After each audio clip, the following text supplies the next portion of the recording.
A Station T apresenta o podcast Stationcast. Seja muito bem-vindo. Eu sou Rodrigo França e estarei com você nessa jornada a cada semana, trazendo conteúdos da agenda ESG, inovação e tecnologia, economia criativa e startups, marketing, empreendedorismo e negócios, por meio de entrevistas com os melhores e mais renomados profissionais de cada área, em um bate-papo super empolgante, informativo e descontraído, sobre essas tendências e conceitos que estão transformando o nosso mundo. Este é a Stationcast. Próxima parada, futuro, conectando você a ideias que movem o mundo.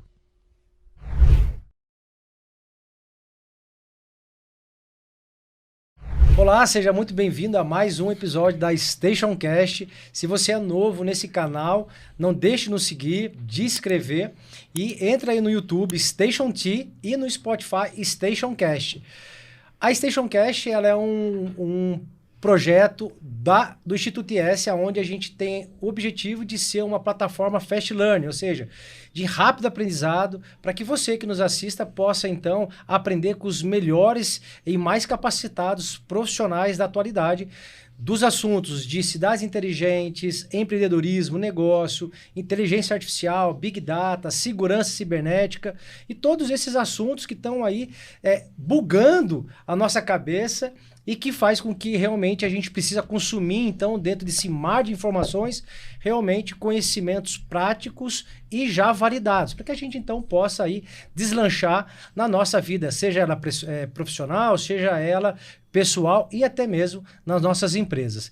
E, para isso, eu sempre trago pessoas que realmente têm muito conteúdo para nos ensinar, para compartilhar com a gente toda essa experiência. Então, hoje eu estou aqui com dois grandes empresários do Vale do Paraíba, da cidade de Taubaté e Pindamonhangaba, que inclusive eu tenho a felicidade de ser dois amigos. Jeremias Rodrigues, seja muito bem-vindo ao Stationcast. Um prazer, Rodrigo. Uma honra estar com você aqui, amigo. Obrigado, querido. E o Daniel Farias, também um grande amigo, também de aqui de Taubaté. Então seja muito bem-vindo, Dani. Obrigado, Rodrigo. Agradeço o convite. E olha, para vocês terem uma noção da diversidade desses dois profissionais. Eu sempre costumo dizer, Jeremias e Dani, que antes da gente ser um bom profissional, a gente tem que ser uma boa pessoa. Né? Então vocês são essas boas pessoas e eu tenho a oportunidade de conhecer vocês, então eu posso garantir para você que são duas pessoas realmente íntegras, corretas, honestas, que entendem muito do que fazem e o dinheiro é a consequência daquilo que vocês fazem com excelência. O Jeremias Rodrigues, ele é Master em Programação Neurolinguística, estudou Psicologia, Direito, Marketing e fez MBA em Gestão de Negócios. Já realizou mais de 20 cursos em Comportamento Humano, Gestão de Pessoas, Gestão de Mercado de Luxo e Gestão Empresarial, com uma expertise para abordar profundamente temas como negociação, estratégia, inovação, cultura organizacional, liderança e marketing, além de ser idealizador e founder e instrutor da Magna Transformação. É isso mesmo, Jeremias? É isso mesmo. E uma das coisas que eu tenho muito orgulho de fazer parte hoje, Rodrigo, é ser conselheiro do Desenvolve Vale. É formar um grupo seleto de aproximadamente 23, agora 24 empresários, muito relevantes no Vale do Paraíba, com um poder de influência muito grande. E nessa semana teremos encontro, inclusive, com o vice-governador, com o Felício, trazendo uma série de questionamentos de que sempre pode fazer mais e melhor. E quando essa equipe corporativa, privada, entende as dores, e você sabe bem o que é isso, de ser empreendedor, tem a oportunidade de falar para quem está na governança, a gente consegue trazer mais mudanças. E isso é um ponto muito forte que São José dos Campos tem, que é esse grupo de empresários que a gente sempre conversa, né, Dani? De empresários que são de diversas cidades, e não é só de São José. Um abraço pro Kiko, que acho que foi o founder, né? Exatamente. Só ele para reunir tanta gente competente ali. Né? Só ele para realmente ter essa capacidade. Um abraço para você, Kiko. Espero poder um dia trazer o Kiko aqui, porque realmente ele tem muito a acrescentar. São José dos Campos faz aquilo que a gente vem tricotando às vezes, né, Daniel? E o Daniel, eu sempre comento com ele, cara, a gente precisa ter realmente bons empresários em torno de uma mesa para a gente bater um papo e pensar a cidade a médio e longo prazo. Perfeito. Não apenas curto prazo, porque curto prazo a gente sabe que você não faz nenhuma mudança, principalmente do ponto de vista de gestão pública. E aí é o primeiro ensinamento aqui que a gente traz em cima dessa bem colocada observação do Desenvolve Vale. Nós precisamos romper com cultura, e aí eu não estou falando de ideologia, mas é uma cultura que veio no tecido social, mergulhada na educação, nos negócios, no nosso dia a dia, há muitos anos, que é a cultura do marxismo. Perfeito. Ou seja, o Estado provê todas as necessidades e a gente vê cada dia mais o Estado não cumprindo o seu papel. E aí eu deixo aqui a provocação para você, gestor público, para você, político, pensar as cidades num planejamento de 20 anos. E não importa aquilo que você faça, se ele é em 3 ou em 6 anos. Porque a gente sabe que os últimos anos, né, é para fazer... não dá para se fazer muita coisa. Mas é pensar numa cidade que realmente o prefeito possa catalisar uma mudança que seja tão difícil de um próximo prefeito não dar continuidade, porque foi tão positiva a agenda. Perfeito. Que é impossível ele desconstruir. Perfeito. Exemplo de Pindamonhangaba, que eu trouxe aqui o Danilo, de cidade. Fabuloso. Estive com ele Veloso, hoje de manhã. Fabuloso. Que é o secretário de inovação, amigo nosso, e teve aí o apoio do prefeito, doutor Israel, que também é incrível. Então, muito provavelmente, o próximo prefeito vai colher um legado. Sem dúvida. É isso que a gente pretende, né, Dani? E aí, o Daniel Farias... Pra mim é Dani, porque, cara, ele não me chama de Rô, porque senão ficaria uma coisa meio estranha, mas ele fala Rodrigão, né? Mas pra mim é o Dani. Ele é engenheiro, empreendedor desde os 19 anos, no ramo comercial para indústrias e construção civil. Participou do Shark Tank em 2019 com o projeto Aqualuz Camarão, primeira fazenda de criação de camarão marinho, longe do mar, do estado de São Paulo. Então a gente costuma dizer que a praia de Ubatuba subiu para Taubaté, né? E hoje é membro do Conselho de Ciência e Tecnologia Municipal de Taubaté, mentor de negócios do HIT, e está à frente de 3 empresas, uma no ramo de engenharia, uma no ramo de distribuição de alimentos e a outra aqui é a fazenda de camarão, que é a carcinicultura. E de peixes, que é a piscicultura. Nome difícil, né, Dani? Mas é isso mesmo, né? São nomes que não estão muito comuns no dia a dia ali, né? Mas a gente trabalha aí com esse projeto do camarão desde 2017. Em 2019 a gente teve no programa do Shark Tank. Avançamos em algumas negociações com eles. Não finalizamos o contrato, porque nós mudamos de patamar na empresa lá. Mas aí segue, a gente vai conversando aí pro meio. Muito bom. E contando um pouco da história. Né? E é interessante porque vocês dois têm experiências diferentes, perfis diferentes, network diferentes, mas conversam com pessoas de todos os níveis, né? Então eu procurei fazer realmente essa junção porque a gente tem que aprender com as diferenças. Então, uma coisa que eu tenho aprendido muito, e eu estou hoje com 47, faço 48 anos, então hoje eu estava conversando com o Neto, que é o rapaz que cuida aqui da minha barba, do meu cabelo, um abraço pro Neto, lá do seu clube, o Felipe, e a gente estava conversando, falando, cara, como é importante a gente ir amadurecendo. Né? Então, entre a paz e a razão, né, antigamente a gente queria ficar na razão. Hoje em dia, cara, eu prefiro ficar com a paz. Então, entre você ter uma opinião formada e você estar errado, e vocês ter uma possibilidade de ter uma segunda opinião, ou até mesmo uma terceira, uma quarta, e aprender com essas outras opiniões, e depois você fazer aí o juízo dentro da sua capacidade de compreender o que está sendo posto na mesa de negócio ou numa conversa, para que você então possa aí fazer esse mix e aí ter a sua opinião formada. Então, o que parece que às vezes fica muito difícil, né, Jeremias? Porque a gente conversa e a pessoa fala de política, já não quero conversar de política, e é tudo muito... ou é muito radical ou muito leniente. Então, quando a gente traz aí uma discussão da perspectiva, né, sobre adaptação das pessoas, dos profissionais, do mercado, das empresas, e aí é para vocês dois, né, que essas pessoas precisam ter o tal do mindset, e a gente está dentro de uma era que é nova, ela não é uma sequência da terceira revolução, a gente fala da quarta grande revolução, né? Essa revolução da era pós-moderna, mas já é uma era digital. Então a gente está hoje vivendo a era da inteligência artificial. E aí pensando nessa adaptação de pessoas profissionais na era da IA, como que vocês veem a influência crescente da inteligência artificial em seus respectivos campos de atuação, né? Que são tradicionais. Então, o Jeremias tem a Jeremias Rodrigues, que é uma imobiliária de alto padrão, trabalha aí com negociações grandes, né, Jeremias? Depois você pode reforçar isso, desde mercado imobiliário residencial, corporativo, grandes fazendas. Então, são cifras grandes, pessoas que têm muito dinheiro, né? Até, de repente, pessoas que têm um outro perfil que não é tão grande. Também trabalha na parte de treinamento, né? E conversa com muitas pessoas. Então, como que você consegue ver essa necessidade desse preparo, esse olhar das pessoas, profissionais, mediante a inteligência artificial e o seu negócio também, dentro desse linear, né? E quais são as oportunidades e desafios, então, que essa tendência apresenta ou representa para a gente? Aproveitando a deixa sobre essa dicotomia, né? Onde você tem alguém muito radical de um lado e outro muito radical do outro, e essas partes não estão dispostas a serem convencidas. Tem uma máxima que diz que uma pessoa convencida contra a própria vontade, ela vai permanecer com a primeira opinião. Então ela não vai mudar. E aí eu deixo uma dica para que você tenha tolerância para ouvir a opinião do outro. Imagina que você tenha algo a perder se nessa tentativa de persuadir o outro a mudar de opinião, você, por exemplo, perder seu negócio. Aí você fala, você não vai se posicionar. Não é questão de se posicionar ou não. É questão de ter tolerância à crença que o outro tem. Algum motivo muito forte deve ter tido, ele deve se sentir muito bem participando no meio que ele está, é muito bem aceito, tem o seu comportamento reforçado e por isso ele continua com aquela crença.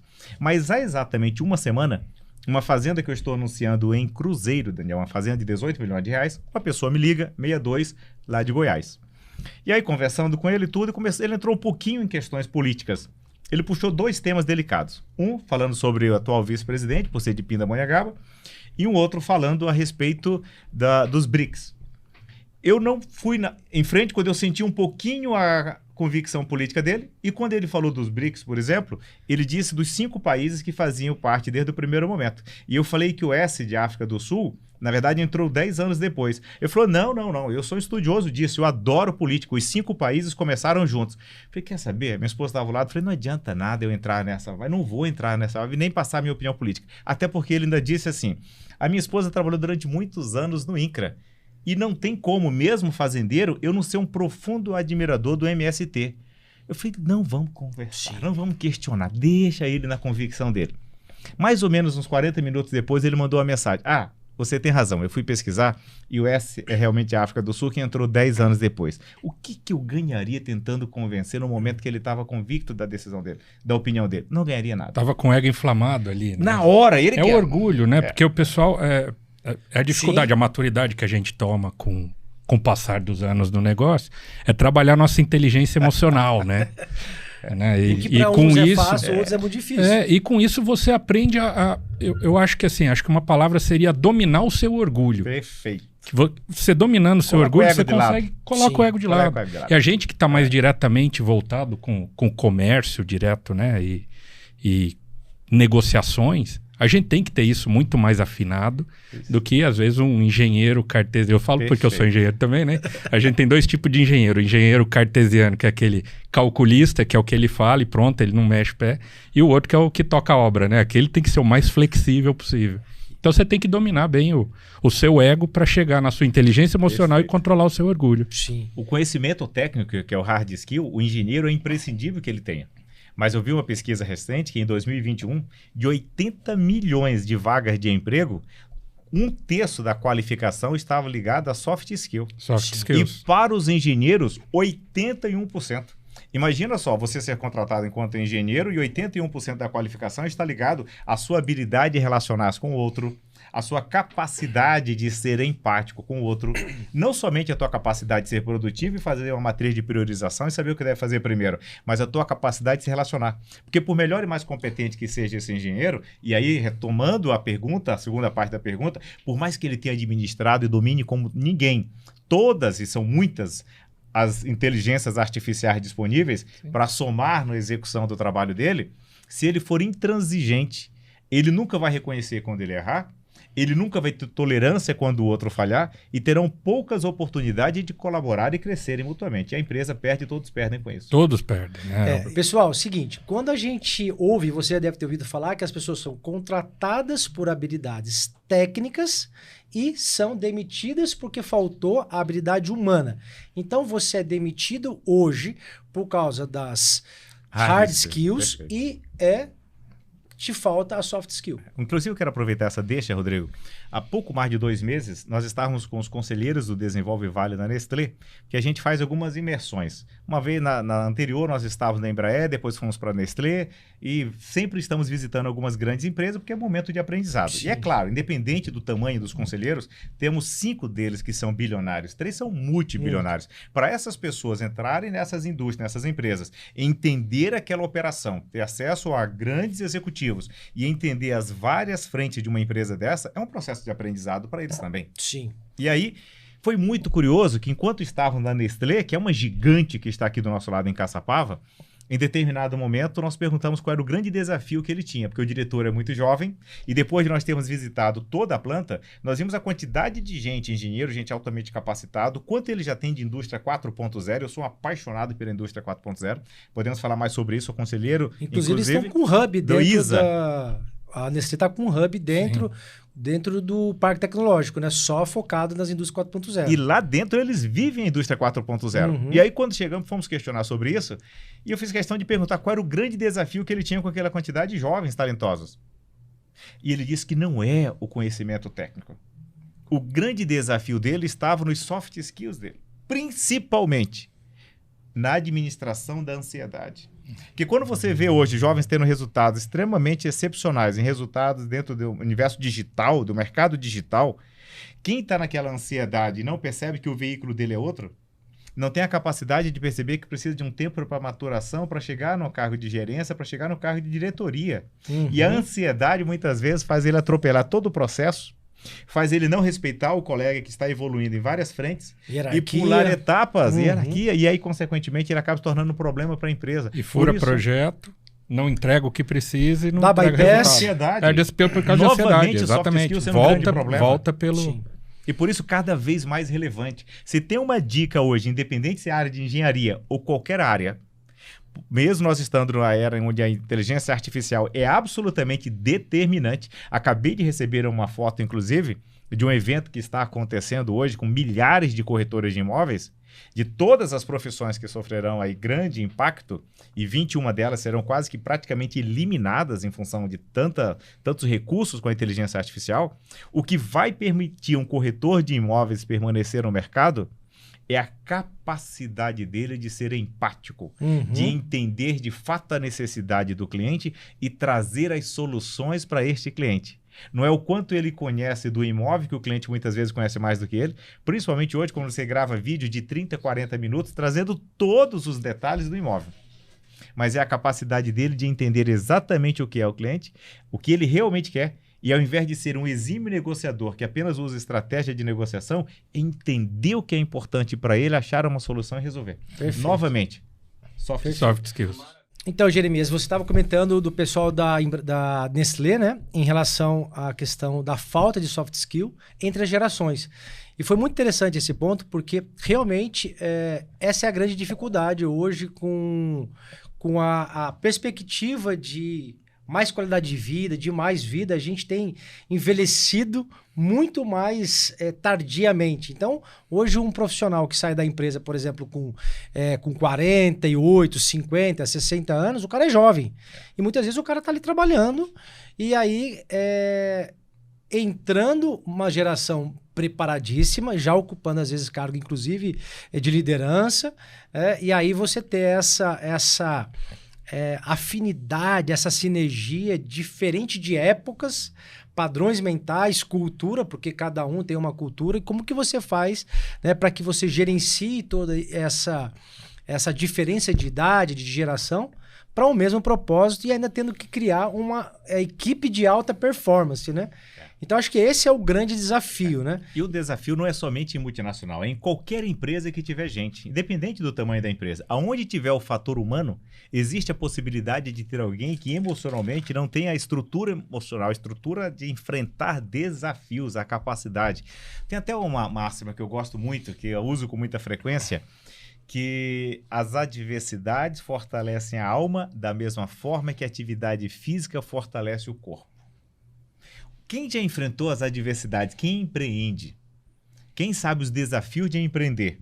Quando você vai ver lá o ciclo de vida das organizações de Chaka diz, que você vê logo no início, quando uma empresa começa cheio de sonhos e paixões, que o cara quase não dorme imaginando aqueles resultados todos que ele vai conquistar. E depois de alguns meses ele não dorme pela dificuldade de honrar a folha. Ele deixou agora de ter a segurança de um emprego, de um 13º e férias, e ele agora tem a responsabilidade de pagar 13º e férias. Mas sabe uma coisa que eu enxergo muito disso? Muita gente, quando vai começar um negócio ou tem a ideia, nem todos fazem seu plano de ação, seu plano de negócio. Mas todos têm uma ideia já formatada do que é o negócio. E aquilo tem muita chance de dar certo. O problema é que no meio do caminho todo mundo vai achando caminhos mais diferentes e mais fáceis até o momento. Então você sai do foco e o objetivo principal. Isso é uma coisa que eu sempre percebi que se você voltar pro arroz e feijão, o básico, pro básico, e fizer o básico, bem cara, feito. isso eu tava discutindo com o pessoal que mexe com grandes empresas aí, Febracis, Mercado Opinião, tudo. Eles falando do marketing. E o que é o básico? Todo mundo tá inventando a roda do marketing. Esqueceu de fazer o básico, que é o que dá resultado. Ninguém mais consegue tracionar hoje com tráfego. Em marketing. Tá muito difícil, conversão, tudo aquele negócio, tá muito difícil. Volta para fazer o básico, você consegue fazer a roda girar muito mais fácil. E aí, então assim, vocês estão trazendo pontos que são extremamente pertinentes. E aí eu vou fazer algumas provocações aqui, né? E algumas considerações e algumas provocações para a gente ir nessa linha de raciocínio que com certeza é a realidade de muita gente que está nos assistindo e provavelmente a dificuldade entre fazer com que a sua opinião, às vezes que cada um tem a sua opinião e cada um tem a sua certeza, mas não quer dizer que seja o exato. Até porque a ciência humana é a mais difícil de todas. Porque matemática, ciências exatas, não tem como você fugir. 2 mais 2 tem que ser 4 e ponto final. Porém, quando você trata de gestão de pessoas ou de pessoas, o universo do ser humano é algo a ser pesquisado muito mais profundo do que você viajar para outros planetas. E o que é certo para você pode não ser para mim em algum ponto, alguma consideração. Cara, e aí uma relação começa em casa, uma relação marido e mulher, né? Então o que para o homem é verde, para a mulher de repente é um cinza, um azul, né? O que de repente para um é bege, para outro é creme. E aí? E aí a importância de você realmente ter aí essa capacidade de se colocar no lugar do outro, ou seja, a empatia, que falta muitas vezes para um gestor que já tem uma experiência e ele colocar na posição do jovem que também pode não estar entendendo o que ele está dizendo e vice-versa. Ou seja, de quem realmente fez um processo de recrutamento, de integração dentro de uma empresa, ou até mesmo um psicólogo, ou um gestor ou gerente, ou até mesmo esse cara que é o chefe, fala, olha, então aquilo que você não souber ou você não entender, não desqualifique e não descredite, mas sim pergunte. É isso mesmo? Isso é um princípio da comunicação não violenta, né? De Marshall Rosenberg, inclusive tem um livro muito bom que é do Marshall Rosenberg, que é Comunicação Não Violenta, Cultura de Paz. Então, a gente precisa realmente voltar para o ser humano, né, Jeremias e Daniel?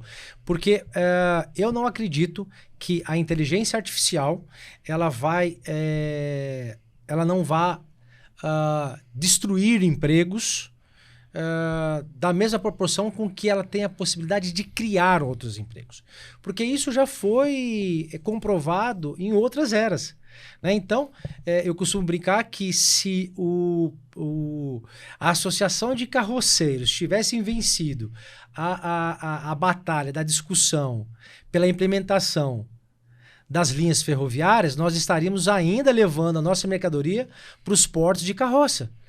Então, quando eu entrei na faculdade, muito se discutia da robótica, porque o movimento da pinça ainda estava sendo tracionado. E quando veio o movimento de pinça, então, nossa, agora a Volkswagen, essas empresas que tem aí, esses grandes maquinários, vão demitir um monte de gente. De fato, demitiram muitas pessoas.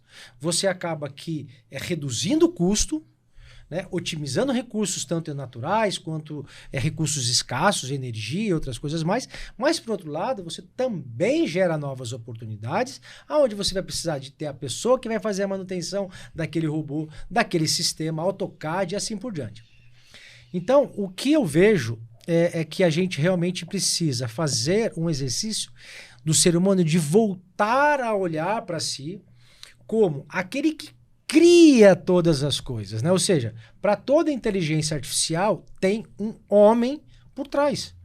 Nós trouxemos aqui, eu trouxe o Ricardo Natali e nós conversamos online, estava o Ricardo Natali e um colega do Porto Digital. E o Porto Digital, do César School. E o César School foi fundado pelo Silvio Meire e mais outras pessoas, que hoje é um dos maiores centros de programação e design do mundo. Está lá em Recife, tem em várias outras cidades, com uma receita anual de 500 milhões de reais. Então está sendo conceituada internacionalmente pela capacidade de realmente olhar para uma nova tendência e humanizar. Então, e fazer com que duas áreas aparentemente distintas e muito trabalhada e pouco trabalhada por outras instituições se converjam. Por quê? Porque você não dá para você ter uma excelente programação se você não tiver, por exemplo, um design, um template, né, um frontline ali muito bem preparado que condiza. Então, o que eles fazem? Design e programação, e aí você tem esse case onde você tem um cara que é criativo, humanas, tal, e você tem um cara que é da programação. Então, essa junção torna a equipe muito, muito rica. Então, e eles estavam comentando justamente dessa união das mentalidades diferentes. E aí o Ricardo Natali comentou justamente nesse ponto, que você tem muitos CEOs que estão sendo aposentados, que estão saindo de grandes empresas e que estão disponíveis no mercado.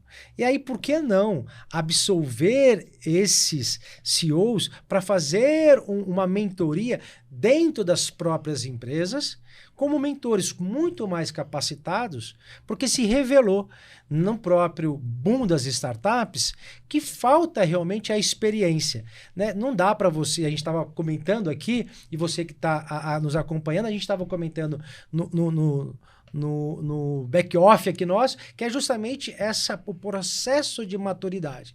Então você que de repente é jovem, que quer empreender, não tem nada de problema de você ir consultar, de repente, um sênior. Então, o poder do sênior hoje, ele está realmente muito mais em alta. Né? Então, acredito que seja justamente aquele ponto que você estava comentando da empresa, né? E com essa nova geração.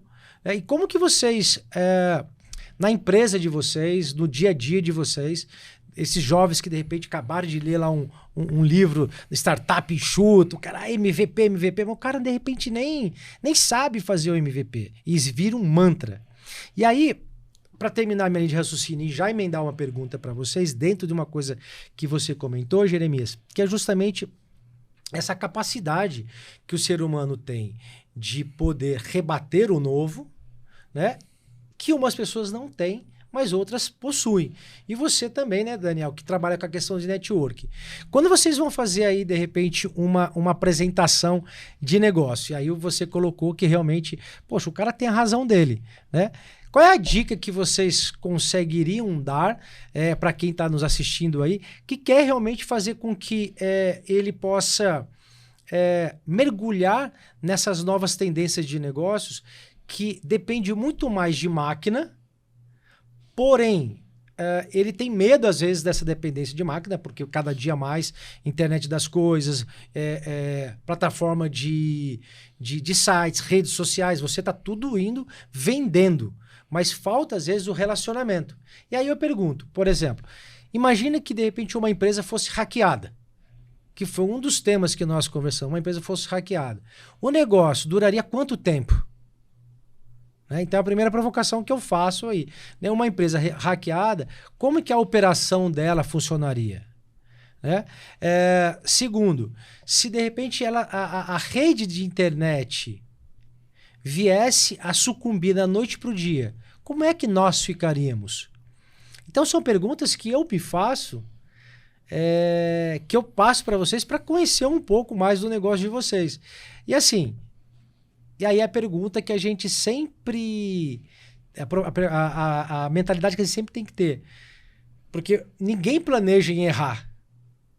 Né? As pessoas sempre erram por falta de planejamento. Ou porque ela tem uma visão muito pequena. E de conhecimento. Até uma coisa que eu queria pontuar, porque é uma experiência pessoal minha. Eu sempre tive meus negócios desde os 19 anos, trabalho com comércio desde os 13, né? Desde os 13 anos no comércio. E eu só comecei a entender, e sempre visualizava amigos meus que quando estavam na faculdade se deram bem, hoje são CEO de empresas multinacionais, um está nos Estados Unidos, outro na África do Sul, outro na China.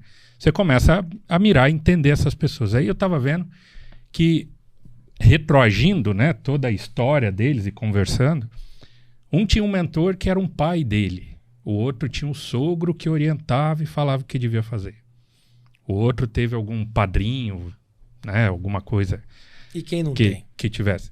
E quem não tem? Eu não tive. Meu pai não era de mercado, minha família não é de negócio, meu avô era médico, sabe? Aquele negócio são mundos totalmente diferentes. E eu nunca tive uma orientação, mesmo de investimento, como desenvolvimento pessoal, profissional. Nunca tive. Educação financeira. E sempre tive educação financeira e sempre tive minhas empresas. E eu fui entender isso e caiu a ficha para mim coisa de 5 anos atrás.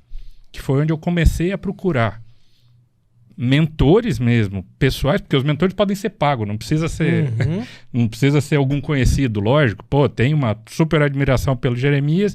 Pô, se tiver proximidade, tiver contato, e o cara te orientar a fazer as coisas, é um puta do mentor, e às vezes né? não precisa não necessariamente ser um mentor, propriamente dito, um B2C ali. Não. Mas você pode ter, por alguém exemplo, que te dê uma orientação de algum negócio. Tipo, Um conselheiro, né? Quantas vezes eu já não liguei para o Jeremias? Né? Então eu faço, às vezes a gente conversa, mas o Jeremias, eu sempre falo, Jeremias, você é o meu mentor, né? Nesse aspecto. Então, mas não deixa, é exatamente isso. Muita gente não tem liberdade, pô, paga. E eu comecei a pagar. Eu tenho um mentor hoje para desenvolvimento pessoal e outro de profissional. Estou falando que assim, meu desenvolvimento hoje, vou falar nos últimos 5 anos, eu aumentei quase, vou falar aí de 8 para 9 vezes o meu faturamento e os meus relacionamentos e minha situação, porque eu tenho orientações e acompanhamento. Tudo é a sua ação, tudo depende de você. Ninguém vai fazer por você, mas você, tendo a orientação certa, você é muito mais assertivo. E aí eu, em cima disso, eu vou passar para você, porque justamente cai em cima de uma fala que você estava falando, que você comentou, das pessoas que empreendem, né? Quem, por exemplo, o cara está empreendendo, o cara tem um sonho, ele está fazendo as coisas acontecerem, e às vezes ele acaba que de repente errando, né? E acertando e tendo sucesso. Mas eu costumo dizer que eu costumo acreditar, e eu percebi isso, né? Que você não são todas as pessoas que são cabra da montanha. Porque a gente sempre fala, cara, eu gosto de investir no cabra da montanha. O camarada quebrou 3 vezes, 4 vezes, 20 vezes. Parece que quanto mais vezes o cara quebra, mais super-homem o cara é. Mas... ele é resiliente, pelo menos, não, né? Ele é resiliente. Ele é resiliente, ou então, às vezes, pode ser que, de repente, uma pessoa teimosa. Sim. Porque aí tem um outro lado disso tudo. Empreender não é para qualquer pessoa. Eu tenho um amigo, e você conhece, pessoas que saíram do CLT, foram empreender, não tinham vocação para empreender, porque não tinha inteligência emocional o suficiente para estar preparado para o sonho. Porque o sonho é lindo.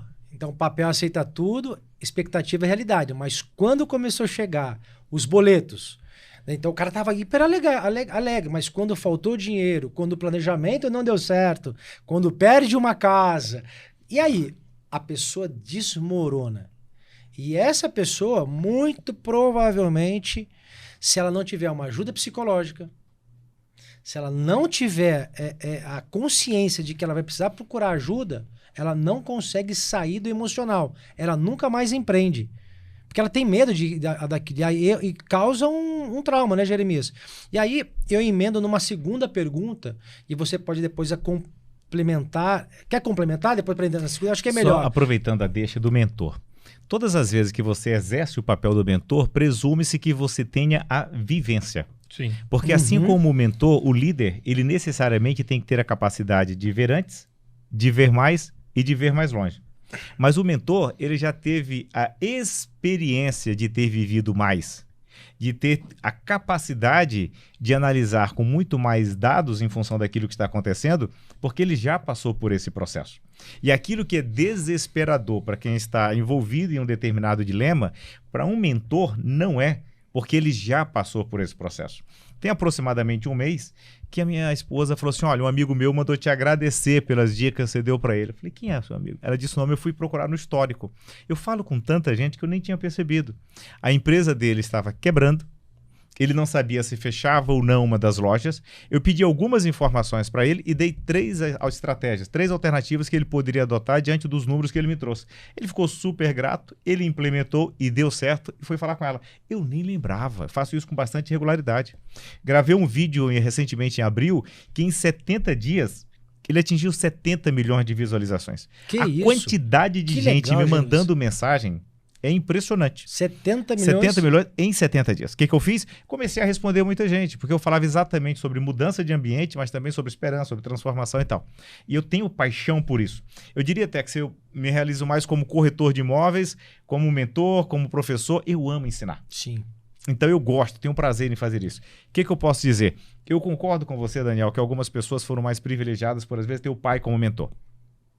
Mas nos dias de hoje, você tem tantas informações gratuitas e relevantes disponíveis, como por exemplo no bate-papo desse. Sim. Como por exemplo em algumas pessoas extremamente relevantes que entregam conteúdo gratuito que você pagaria e muito, mas que está disponível. O que importa é a tua capacidade de estar presente quando ouvir alguém com mais experiência, absorver, entender a tua realidade e gerar mudanças.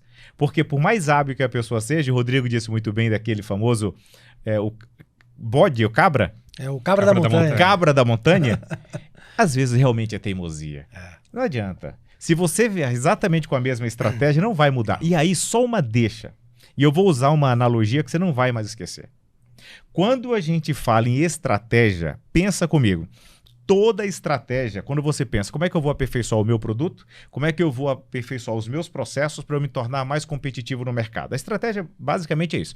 Vou alterar o meu produto, vou aperfeiçoá-lo, vou mexer em alguma forma no meu processo para que eu tenha mais relevância e um market share maior, uma participação melhor, um faturamento maior. Como você disse, aumentou 6, 7 vezes o teu faturamento. Isso é fabuloso. Eu vou usar uma analogia que você não vai esquecer, até porque é mais fácil lembrar. Imagina com o pé, tá vindo uma ameaça para você. Coloca o pé na cabeça dessa ameaça. Toda estratégia ela tem que ter a capacidade de minimizar a ameaça. Ao mesmo tempo, você tem que explorar oportunidades. Imagina que enquanto você com o pé está segurando uma ameaça que está vindo sobre você, que quer te pegar, com essa mão, você está explorando alguma oportunidade para achar rápido alguma coisa.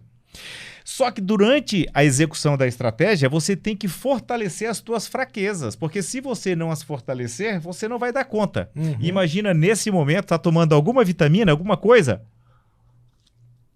para fortalecer a ameaça, porque a ameaça é sempre interna. Que, por exemplo, pode ser fome de não aguentar suportar essa pressão da ameaça que está vindo aqui, pode ser a incapacidade de procurar aqui a oportunidade e, consequentemente, não te fortalece. Então, toda a estratégia, ela parte necessariamente para minimizar uma ameaça, encontrar soluções e alternativas aqui e, ao mesmo tempo, fortalecer aquilo que me enfraquecia até este momento. Se a estratégia não trabalha nesses 3 princípios, eu não vejo a evolução do meu concorrente, que pode não somente estar preocupado com a inteligência artificial, mas está dominando, porque todo dia alguém te manda 2, 3 sacadas legais de novas inteligências artificiais. Mas eu pergunto, esse cara gastou quanto tempo para te enviar isso?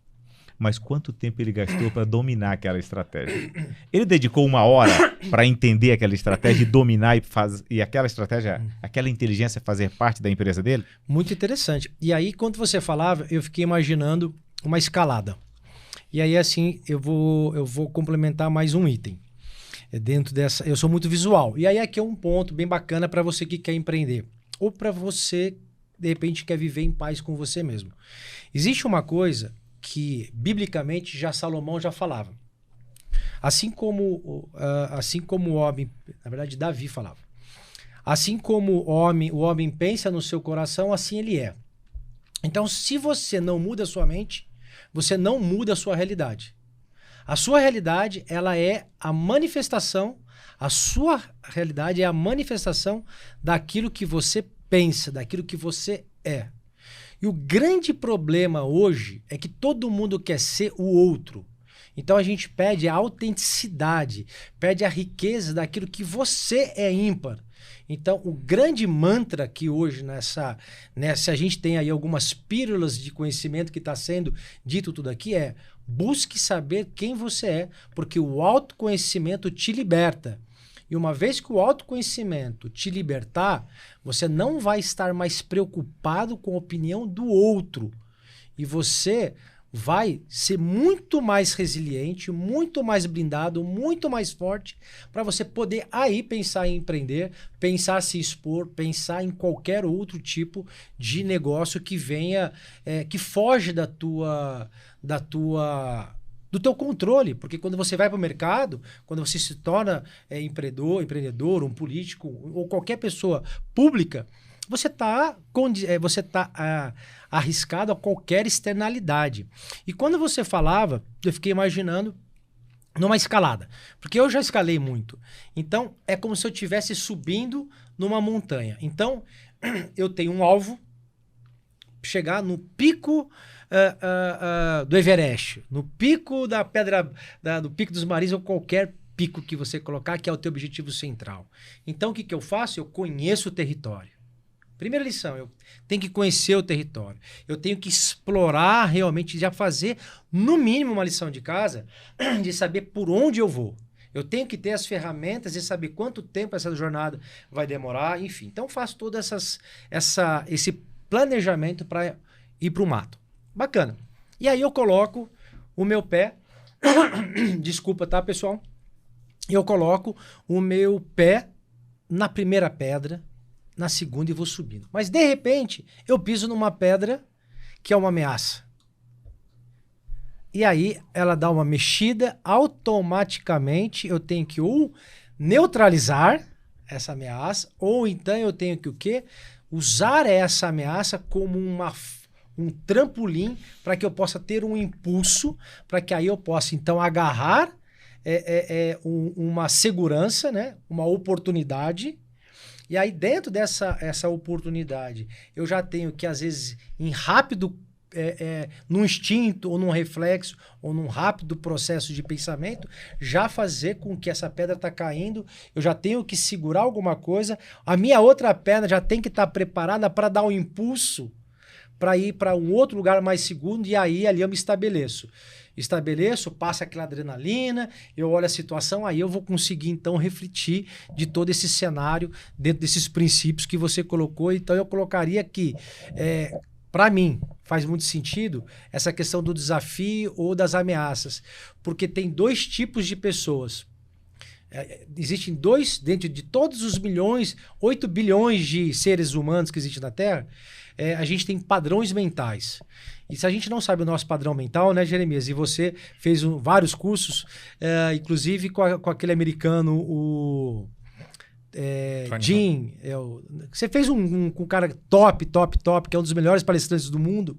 Eu esqueci o nome dele, depois eu lembro.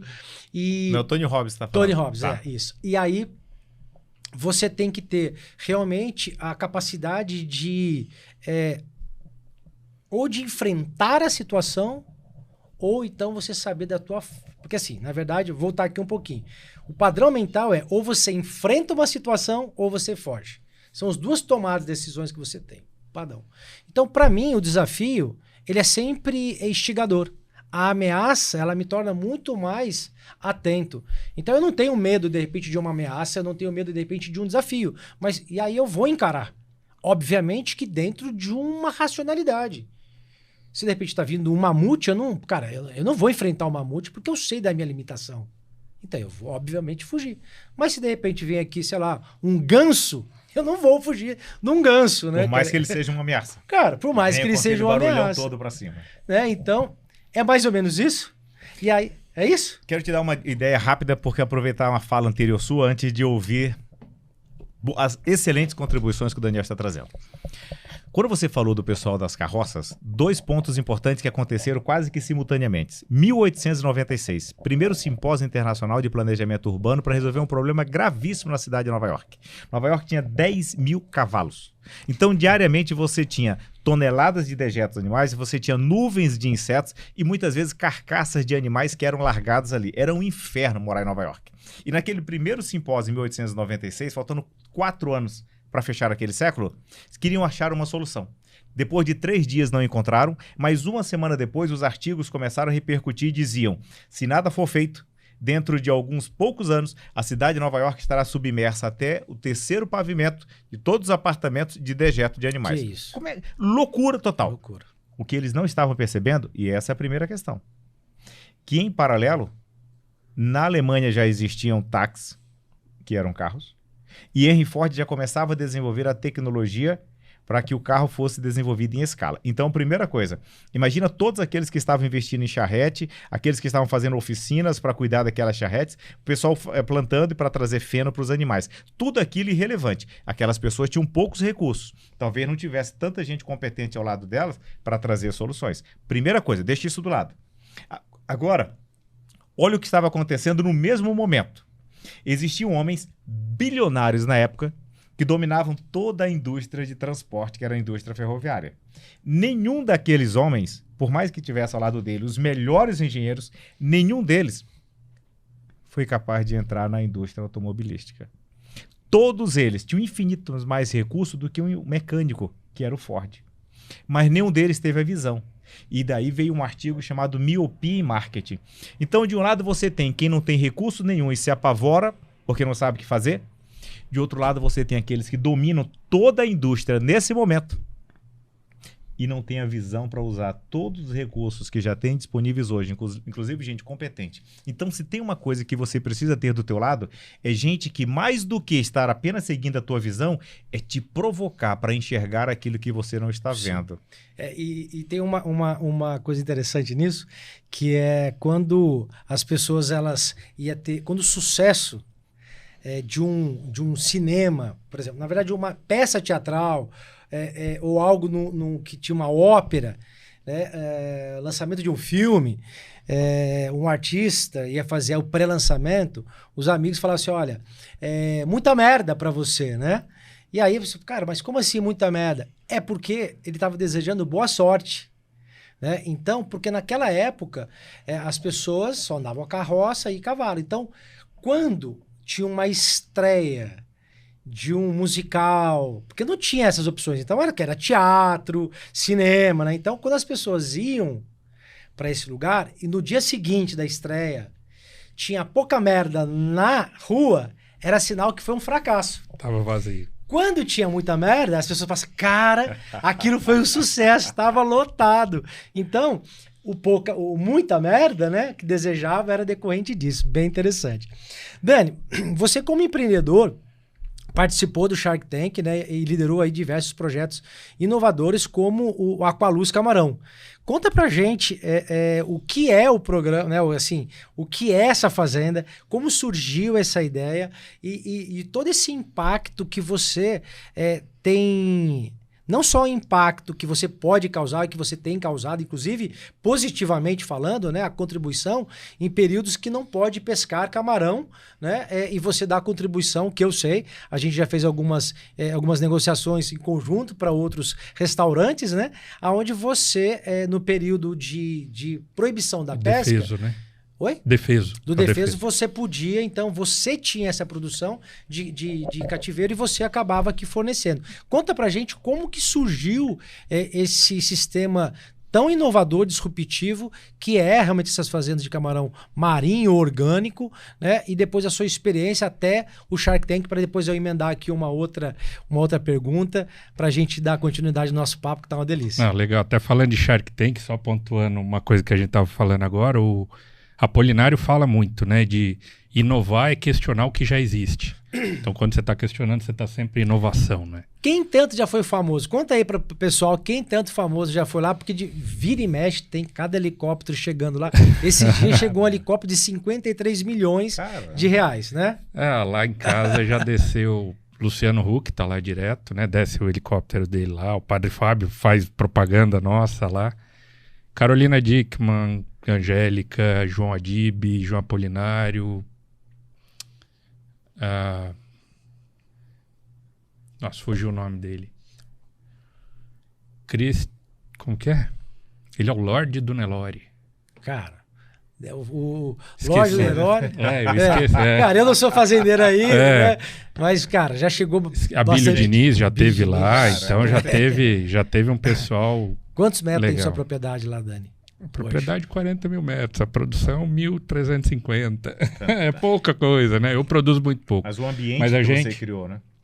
Na verdade, nós criamos. Eu criei um sistema eu e meu sócio, né? O Dalton. O Dalton, ele é biólogo, ele que estudou tudo isso, ele trouxe, eu entrei com a minha parte de conhecimento de mercado, engenharia, tudo, para modelar uma formatação, porque só existia produção de camarão longe do mar em outros países, não no Brasil. E no Brasil, em 2015, teve uma doença que matou tudo que era camarão na produção do Nordeste, que produz 95% da produção do camarão é produzida no Nordeste. Matou todo o camarão lá e, com isso, ele viu a possibilidade de estudar novas tecnologias, foi para o exterior, buscou outras tecnologias e a gente veio, em conjunto, implementando o que a gente poderia utilizar aqui, né? Por exemplo, no Canadá, eles têm muito frio. Mas eles têm subsídio de governo para fazer aquecimento de água. Aqui, quando a gente começou, gastava 8 mil reais por mês para aquecer um tanque de água, né? Então, assim, inviabilizou produção. Então, com a engenharia... Também, né? E onde fica a sua fazenda é frio, né? Vou falar ali que de outubro, geralmente, né? De outubro até março, abril, a gente não precisa de aquecimento de água, mas... No período de inverno, você tem que ter para manter a temperatura e poder desenvolver na melhor curva de crescimento. Porque eu tenho uma UTI lá, né? Meu sistema de criação é uma UTI. No Nordeste, eles produzem 18, 30 camarões por metro cúbico. No sistema extensivo, aqui eu produzo 500 a 600 camarões por metro cúbico. Então é um pouquinho a mais. É uma diferença gigantesca. Mas é uma UTI. Ali, 20 minutos, 15 minutos, 20 minutos que acabou uma energia, se der problema no meu gerador, que é o meu primeiro backup, morre tudo. E se deu problema no gerador, a gente tem o backup do backup, que são oxigênio em pó. Temos até oxigênio em pó para jogar na água, para manter tudo e não ter perda, né? Controle do metano e tantas outras coisas, né? Tem todo equilíbrio iônico. Acho que a palavra-chave ali é você encontrar o equilíbrio iônico para produzir, porque você tem a tabela periódica inteira dentro da água do mar, né? Lógico que tem os macroelementos, que são os principais. E dentro disso ele é consumido. Então, se você pegar potássio, mexe com a musculatura, tudo, né? Tanto nós como do camarão. O camarão é um músculo, é um músculo inteiro. Então ele consome potássio para ele crescer, consome cálcio na casca dele, magnésio para ele poder fazer as mudas e fazer tudo. Então você tem que controlar todos os macroelementos e os microelementos também. E fazer reposições periódicas. Então esse que é o maior desafio. Só custa caro isso, né? Caro. Então a gente tem que ajustar tudo para estar dentro do mercado com preço competitivo. E olha para você ver... que você pode empreender, porque você é engenheiro, né? Sou engenheiro. Você pode empreender em coisas que, de repente... Você é um case, assim, cara, para mim, sensacional. Porque quando eu fiquei sabendo disso, eu falei, cara, como assim? Né? E eu visitei várias vezes, comi o camarão cru. Né? Porque lá você tem que batizar para você lá, os amigos, assim, agora para você ser realmente raiz, você tem que comer o camarão cru. Então você pega o camarão, arranca a cabeça e come. Aí ele falou, cara, Delfinha, você vai... Cara, tranquilo, né? Tranquilo. Então, cara... E assim, é um sabor muito mais suave. Adocicado. Ele é mais... de água, é marinho, é um camarão marinho, mas ele é adocicado, não que é adocicado, ele é mais suave o sabor, Porque a gente Agridoce. não usa químico, né? E o químico, tanto na produção, vamos falar, produção extensiva, eles usam muito fertilizante químico na terra para tratar a terra, eles puxam a água dos braços de mar, que eles chamam, né? Então, dos rios, que desce com toda a poluição e todos os dejetos nos rios das cidades. Então, eles puxam essa água para a criação e jogam fora. A água mais suja ainda com os resíduos do camarão. Então, eles têm que usar muito antibiótico. A gente está comendo muito antibiótico. E assim que eles abatem, tá tudo no Nordeste. Eles têm que trazer para São Paulo, que é o maior centro consumidor. Então, é só conservante. O conservante, geralmente, é o metabisulfito de sódio, que tem tudo que é alimento, só que lá eles usam indiscriminadamente, então é muito mais do que deveria, né? Por isso que muita gente tem alergia. Hoje, 70% de quem tem alergia a camarão não é do camarão em si. Só 30% é realmente da proteína Interessante, né? do São camarão. dessas substâncias que foram São dos tudo químicos e principalmente dos conservantes, que ele é cumulativo no corpo. O corpo não elimina, então é o cumulativo ao longo da vida. Então, eu sempre comi camarão e nunca tive nada. Agora eu tô tendo alergia. E aí conta também em relação a isso, Dani, a questão aí da retenção de água, cara, o camarão é grande, conta aí. Quando você joga na panela. Porque O segredo, o Daniel vai contar o segredo. Por que você, quando tem um camarão grande, você frita o camarão fica pequeno. Quem nunca fritou um camarão que era desse tamanho cheio de apetite quando e foi comer, o negócio ficou desse tamanho? Daniel Farias, CEO e founder da Aqualuz Camarão, ele vai explicar o segredo por trás dessa alquimia. Conta aí, Dani. Hoje nós temos basicamente o camarão produzido no Nordeste e o camarão pescado no mar. O camarão produzido no Nordeste, ele é pescado lá. Quando ele é abatido, se abate ele no gelo com a água e joga-se o metabisulfito em uma quantidade, geralmente, né, não todos, mas geralmente numa quantidade acima do que é necessário. E todo metabisulfito, todo conservante, né, que é um sódio, ele dá um choque osmótico na carne do camarão e faz ele, quanto mais tempo em contato com a água, ele começar a absorver água. Ele faz a retenção de líquido na água. Que nós temos no verão e a gente não bebe água. Então você pega o camarão que é abatido lá, depois ele fica no gelo, vem no caminhão fresco até o Ceasa. O camarão fresco, que é entre a pesca, passar pelos intermediadores lá, chegar até o Ceasa para começar a vender, demora em média de 18 a 20 dias. Então é 18 a 20 dias que o camarão está fresco, né? Está recém-pescado no Nordeste, que é o que chega aqui pra gente, com esse tempo todo, ou dentro de água, ou de gelo, ou de água com gelo, tudo. Então ele vai sempre absorvendo muita água. E a mesma coisa acontece com o pescado, que o pescador sai para pescar, às vezes passa 3, 5, 7 dias no mar. No primeiro dia ele tem gelo, depois aquela água com gelo. E olha para você ver que a aula de química, biologia, biologia, cara, vários assuntos. Para você que ficou com a gente até aqui, meu senhor, muito obrigado. Não se esqueça de inscrever no YouTube Station T e no Spotify Station Cast. E segue lá, stationt.co no Instagram. E um forte abraço e até o próximo episódio, se Deus quiser. E com isso chegamos ao fim de mais um episódio da Station Cast. Se você gostou, curta e compartilhe nas redes sociais para que outras pessoas possam também juntar-se à nossa comunidade.